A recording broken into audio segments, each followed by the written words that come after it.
The future has finally arrived, or so the marketing claim. It's called Neo, a humanoid robot that promises to fold clothes, water plants, and keep your home spotless for $20,000 or $500 monthly. It's either a domestic revolution or a dream being sold prematurely.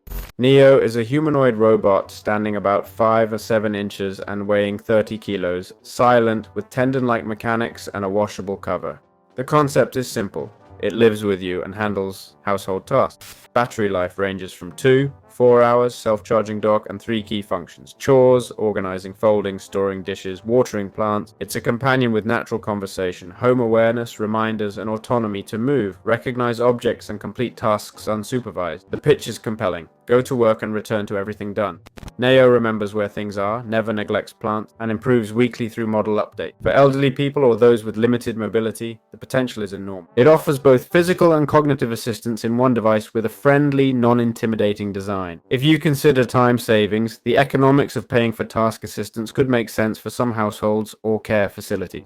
However, in recent press demos, many of Neo's actions were actually teleoperated by a human wearing a VR headset. Yes, someone in another room was controlling the robot like an avatar. In launch materials, when Neo operated autonomously, it was clearly labeled, and there were very few such scenes, opening doors, carrying glasses, and everything else was assisted. So in conclusion, there's a significant gap between what Neo can do autonomously today and what it promises for the future. The plan is to learn in real-world environments. If Neo doesn't know how to do something, you can activate expert mode, where a certified operator takes control, solves the task, and feeds data into the system so the robot can automate it next time. It's the same philosophy we've seen in other AI tasks. Launch early, iterate with real users, and improve models with deployment data. But that makes you, as a buyer, a beta tester of an expensive product that still depends on humans for many tasks.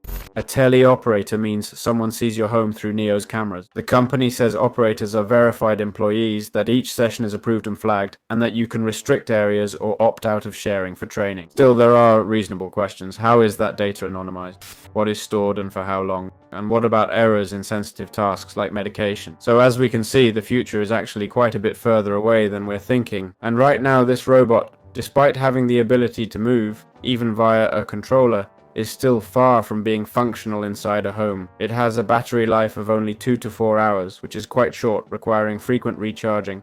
It has issues with speed and clumsy slow movements with just adequate balance, limited strength for heavy objects, and heavily depends on teleoperation for many real-world tasks. There's a risk of promising too much too soon, as we've already seen with other AI products in 2024 or 2025. So in conclusion, Neo perfectly captures our technological moment, part science fiction, part work in progress. If you're an early adopter willing to be part of the experiment, it might make sense for you. For everyone else, the smart move is to wait until autonomy and data policies mature. So yeah, leave your opinion in the description. I hope you enjoyed this news roundup, and I'll see you in future videos. Bye bye.